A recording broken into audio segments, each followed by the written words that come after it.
चंद्रशेखर पेप्पास्वामी यांनी राज्यसभेत सांगितलं।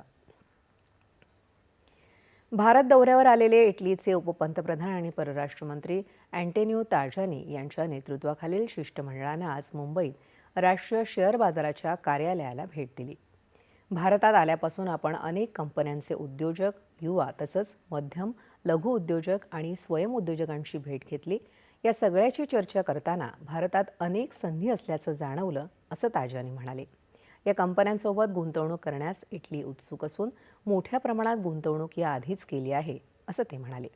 भारतीय कंपन्यांनीही इटलीत गुंतवणूक करावी, असं आवाहन त्यांनी केलं। भारतीय अर्थव्यवस्थेत गेल्या काही वर्षात असलेला उत्साह परस्पर व्यापारासाठी पोषक आहे। इटलीतही अनेक आर्थिक सुधारणा झाल्या असून त्याचा लाभ उद्योजकांना मिळतो आहे। आमची बँकिंग व्यवस्था भक्कम आहे, असं त्यांनी सांगितलं। भारत आणि इटली दरम्यानचा व्यापार 2029 पर्यंत 20 अब्ज युरोजपर्यंत पोहोचवण्याचं दोन्ही देशांचं उद्दिष्ट असून परस्पर भागीदारीतून ते पूर्ण होईल असा विश्वास ताजानी यांनी व्यक्त केला। इटलीचे उपपंतप्रधान